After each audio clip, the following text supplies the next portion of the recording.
Buenas tardes, doctora. ¿Cómo está? ¿Cuál es el motivo de la consulta? Ay, me he sentido mal hace 10 horas. Estoy con vómitos. Me duele en esta parte del abdomen. ¿Ya?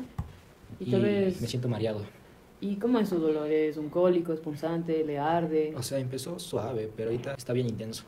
Y sí, tipo como que me arde, el dolor se irradia hasta tipo la espalda. ¿Y tal vez ha tomado algo para No, aliviarlo? no. Como le digo, he estado vomitando y todo lo que como o todo lo que ingiero lo vomito. ¿Y tal vez ha tenido fiebre, escalofríos? O sea, fiebre no me ha tomado la temperatura, pero escalofrío sí. ¿Y tal vez en estas últimas horas ha consumido alcohol, ha comido comida con alto contenido grasoso? O sea, anoche tuve una fiesta y sí me excedí de copas y también comí full comida grasosa. Ya, listo. Tal vez usted tiene antecedentes de cálculos biliares o alguna enfermedad digestiva, tal vez ha tenido una operación del abdomen. No, ni una sola. Listo, acompáñame por favor porque le voy a hacer un examen físico ahorita. Bueno, Siento le voy a pedir por favor que se recueste, pide también que se descubra la parte abdominal. Listo, tenemos un paciente, el cúbito supino, vamos a hacerle la valoración física. Me avisa si le duele. ¿Le duele? sí, demasiado. Presenta un dolor intenso en el epigastrio. Sin embargo, el dolor no es suficiente como para que haya una defensa muscular de rebote. Tampoco veo los signos de Collen que están justo en la parte umbilical, se ven por la parte del ombligo, ni tampoco veo el signo de Gray-Turner, que igual es en la parte retroperitoneal. ¿Listo? Ahorita me le voy a escuchar con el estetoscopio. Se escucha, perdón, una peristalsis reducida, hipoactiva.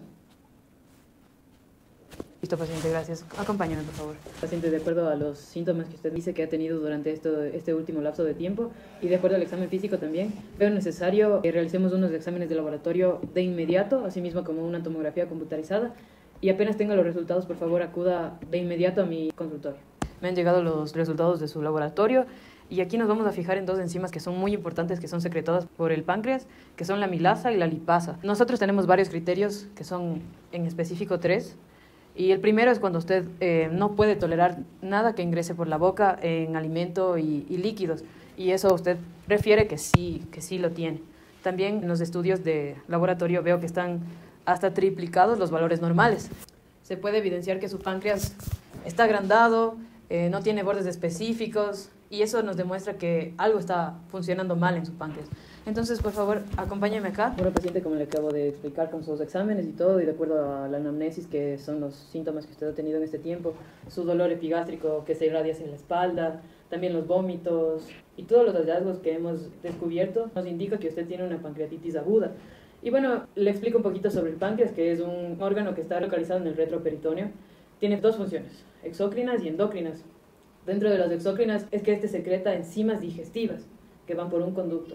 En cambio, las endócrinas es la producción de hormonas como son la insulina, el glucagón, la somatostatina. En condiciones normales, estas enzimas son dirigidas hacia el duodeno, que es lo que sigue de su intestino delgado. Justo está después del estómago. Y ahí es donde nosotros metabolizamos o digerimos todo el alimento que ingerimos. Entonces, normalmente nuestro páncreas dirige estas enzimas que nos van a ayudar a digerir a esa porción que le digo que se llama duodeno y ahí realiza la descomposición de los carbohidratos, de las grasas. Pero aquí está ocurriendo que las enzimas que permiten que las otras enzimas que secreta de su parte exócrina en el páncreas no se activen en el páncreas, sino se activen en el duodeno, no están funcionando de manera adecuada, por lo que se están activando las enzimas dentro de su páncreas y esto está provocando que su páncreas esté digiriendo a él mismo. Entonces, esto provoca que se muevan menos sus vísceras, sus intestinos, porque no se está digiriendo la comida. Es por eso también que vemos que hay vómito, vemos que usted no está tolerando ningún tipo de alimento ni de líquido que está ingiriendo. Eso también explica el dolor que siente, la distensión abdominal. Y para esto se requiere que la hospitalización sea inmediata. Tenemos que hidratarle y tenemos que tratarle ya con analgésicos. Necesitamos también reposo digestivo total. Vamos a proporcionar hidratación intravenosa y eso, paciente, por favor, que nos ayude. Ahora llame un camillero y gracias por su confianza. Lo que voy a presentar es el recorrido del bolo alimenticio y la fisiología de la digestión. Básicamente, el bolo alimenticio es la masa de alimentos que se forma en nuestra boca, que es lo suficientemente suave para que pueda ser deglutida y propulsada a través del canal alimenticio. Sabemos que de una vez ingerido el alimento es transportado de la boca hacia el estómago y posteriormente el resto del tracto gastrointestinal. Tenemos como lo principal la cavidad oral, que es la boca, es la entrada al tracto gastrointestinal, contiene los dientes, la lengua, el paladar duro, el blando, las glándulas salivales, que en este caso es la parótida, la submandibular y la sublingual. En las funciones tenemos la masticación, que va los dientes, la lengua y los músculos masticadores son los que realizan esta trituración mecánica de los alimentos. Ahí tenemos la salivación, como dije anteriormente, de las tres glándulas salivales, que secretan saliva, que contienen agua, electrolitos, la mucina, que es para la lubricación, y las enzimas para la amilasa salival, que es conocida también como la tialina, que eso inicia la digestión química de los carbohidratos, como el almidón, y la lipasa lingual, que comienza con una digestión menor de los lípidos. Tenemos la formación del bolo alimenticio. La lengua básicamente mezcla los alimentos con la saliva y eso hace que se forme un bolo, que es una masa lubricada y lisa para la deglución. Llegamos a la faringe, es un conducto muscular en forma de un tubo que conecta la cavidad bucal con nuestras fosas nasales, con el esófago y con la laringe. Mide aproximadamente 13 centímetros de largo, se extiende de la base del cráneo hasta la sexta o séptima vértebra cérvica. Lo que hace la faringe es la conexión que hay entre el sistema digestivo con el sistema respiratorio. Tenemos la deglución, que es la fase faríngea, es una fase involuntaria y es bastante rápida.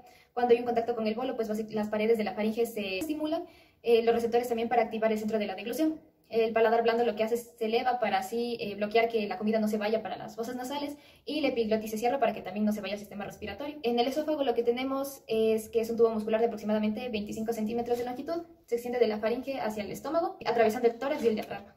Posee dos capas musculares. Hablando histológicamente, tenemos la capa circular y longitudinal, y eso permite la contracción y la relajación, que lo conocemos como la peristalsis. Tenemos las funciones, como dije anteriormente, la peristalsis, que es la propulsión, es la fase esofágica, es involuntaria y es controlada por el nervio vago. El bolo es transportado al estómago mediante las ondas peristálticas primarias. Si el bolo no desciende completamente, se activan las ondas peristálticas secundarias, que es lo que permite arrastrar los posibles restos. Tenemos tres esfínteres esofágicos. Tenemos el primer esfínter esofágico, que es cerca de la laringe, bueno, los más importantes, y el segundo lo tenemos en la parte del cardias. Tenemos el esfínter esofágico inferior, que es la parte del cardias. Ese se relaja momentáneamente para que le dé paso al bolo alimenticio al estómago, y luego lo cierra para prevenir el reflujo gastroesofágico y evitar que el ácido clorhídrico pase. De ahí llegamos ya directamente al estómago. El estómago se ubica en el hipocondrio izquierdo, y parte del epigastrio. Se divide en el cardias, en el fundus, cuerpo y el píloro, en el antro pilórico. En este caso, en la parte histológica, tenemos tres capas musculares. Tenemos la oblicua, la circular y la longitudinal, que eso le permite facilidad al mezclado de los alimentos. Dentro de las funciones, el almacenamiento. El estómago puede almacenar grandes cantidades de alimento, el quimo, gracias a la capacidad de la distensión que tiene este órgano. Tenemos el mezclado y la digestión mecánica. Básicamente son las contracciones que tienen estas tres capas musculares que permiten que exista una mezcla entre el bolo con los jugos gástricos, en este caso el ácido clorhídrico, y eso ya produce que se haga una masa semilíquida, que como lo conocemos es el quimo. La digestión química, tenemos de que las células de la mucosa gástrica secretan el jugo gástrico. Contiene el ácido clorhídrico, que es producido por las células parietales y las desnaturaliza las proteínas y mata microorganismos, menos el Helicobacter pylori, y activa el pepsinógeno. De ahí tenemos el pepsinógeno, que es secretado por las células principales. Se activa la pepsina con la presencia del ácido clorhídrico, y eso inicia la digestión de las proteínas. Tenemos el moco, producido por las células mucosas superficiales. Esto protege al estómago del ácido clorhídrico y de las enzimas. Tenemos a las células parietales igual, que eso lo que permite es la absorción de la vitamina B12 en el hilo, que ya esto es en el intestino delgado. Y bueno, en hormonas existen varias, pero como las principales tenemos a la gastrina, que es la principal que estimula para que exista secreción de ácido clorhídrico, y la grelina, que estimula el apetito. En el intestino delgado tenemos es un tubo estrecho de aproximadamente 6 a 7 metros de longitud. Se extiende desde el píloro hasta el colon. Se divide en tres partes. Tenemos el duodeno, el yeyuno y el ilium. Su superficie interna está altamente plegada con los pliegues circulares y las vellosidades y microvellosidades. En el intestino delgado, cuando ya llega el duodeno, el quimo, eso recibe básicamente la bilis, que es lo que ayuda a emulsificación de las grasas, y también las enzimas pancreáticas.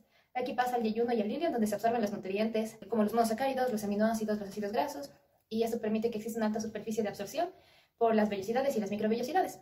En los movimientos tenemos a la segmentación y a la peristalsis, y de ahí pasamos de una al intestino grueso. Es mucho más corto, mide 1.5 metros, dividido en el ciego, en el colon ascendente, transversal y descendente, y en el sigmoideo.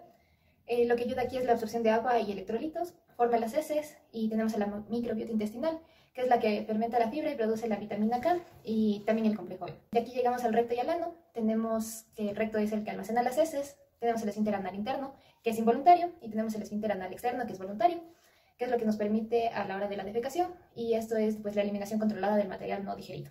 Tenemos de que básicamente la digestión procesa los procesos mecánicos, como la masticación, peristaltis, defecación, y cosas químicas, como en este caso enzimas, el ácido clorhídrico y la bilis.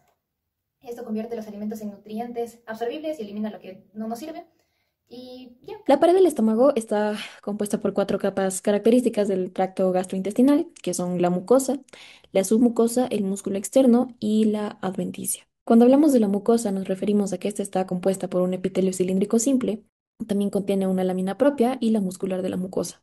Aquí también se encuentran las fosas gástricas, que son invaginaciones del epitelio superficial, glándulas gástricas, que estas son glándulas tubulares que se extienden desde la base de las fosas gástricas hasta la muscular de la mucosa. La lámina propia, que esta está reducida a través de pequeñas cantidades de tejido conectivo que se encuentran entre las fosas gástricas y las glándulas. Y por último, la muscular de la mucosa. Esta es una capa estrecha de células musculares lisas en la base de la mucosa. La submucosa, tenemos por entendido que es tejido conectivo denso y regular. Aquí también podemos ver el músculo externo, que este está compuesto por tres capas de células musculares, en lugar de las dos capas que se encuentran en otras partes del tracto gastrointestinal. Tenemos lo que sería la capa oblicua interna, que esta capa es exclusiva del estómago y se encuentra cerca del límite con la submucosa, la capa circular media, la capa longitudinal exterior.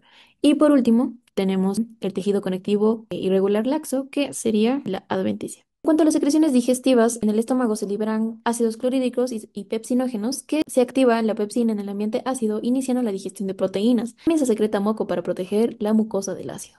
La digestión enzimática. La pepsina comienza la degradación de proteínas en péptidos más pequeños. En cuanto a la motilidad, el estómago realiza movimientos de mezcla y la propulsión que se transforma en el bolo alimenticio en quimo, facilitando su paso hacia el intestino delgado. Y la absorción, que aunque esté un poco como limitada, el estómago absorbe algunas sustancias como el agua, alcohol y ciertos medicamentos que son fundamentales. El ayuno también se divide en lo que es mucosa, submucosa, muscular externa y adventicia. Cuando hablamos de la mucosa, nos referimos a lo que sería su epitelio, que sería epitelio cilíndrico simple. También encontramos lo que son las vellosidades, que estas son como proyecciones altas, delgadas, similares a dedos, como podemos ver aquí. Que estas, bueno, se desprenden hacia el lumen, hacia la luz, en el vértice de las vellosidades. Aquí tenemos células absorbentes o enterocitos, que estos son células columnares simples con microvellosidades y con membrana terminal. Tenemos células caliciformes, que son células con núcleos basales, que estas secretan moco.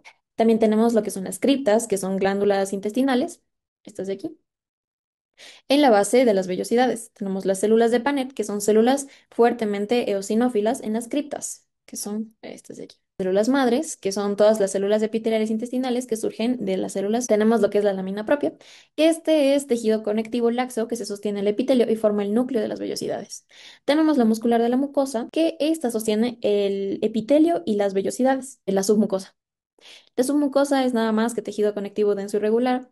Aquí podemos encontrar lo que es el plexo de Meissner, es un plexo submucoso que proporciona inervación secretora de las células caliciformes e inervación motora a la muscular de la mucosa. También encontramos lo que es el músculo externo, que son dos capas de músculo liso, que es una la capa circular interna y la longitudinal externa, que se puede apreciar aquí. Y aquí es donde se encuentra el plexo de Auerbach, que este proporciona inervación motora al músculo externo. En las secreciones digestivas, el ayuno recibe secreciones pancreáticas ricas en enzimas como la amilasa, la lipasa, la proteasa y la bilis.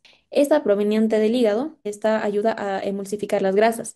Además, secreta enzimas en su borde, en cepillo, que completan la digestión. La digestión enzimática. Aquí se completa la digestión de los carbohidratos, proteínas y lípidos gracias a estas enzimas. La motilidad. Los movimientos segmentarios y peristálticos mezclan el quimo con las enzimas y lo desplazan a lo largo del intestino. Y en cuanto a la absorción, el yeyuno es el principal sitio de absorción de nutrientes como los monosacáridos, aminoácidos, ácidos grasos, vitaminas y minerales, que pasan a la sangre y la linfa para ser distribuidas en el cuerpo. La pancreatitis aguda es una inflamación súbita del páncreas que puede poner en riesgo la vida. Todo comienza cuando las enzimas digestivas que normalmente se activan en el intestino delgado se activan dentro del propio páncreas. Esto provoca un proceso llamado autodigestión, en el que el páncreas empieza a digerirse a sí mismo. Esta activación enzimática anormal daña las células pancreáticas, generando una respuesta inflamatoria intensa. A medida que el daño progresa, se liberan sustancias proinflamatorias que pueden desencadenar una inflamación sistemática, lo que se conoce como CIRS. En casos graves, esto puede llevar a complicaciones como necrosis pancreática, pseudoquistes o incluso fallos multiorgánicos como insuficiencia renal o respiratoria. Por eso, aunque al inicio se presente como un dolor abdominal severo, la pancreatitis aguda debe tratarse con urgencia, ya que puede evolucionar rápidamente hacia una condición crítica.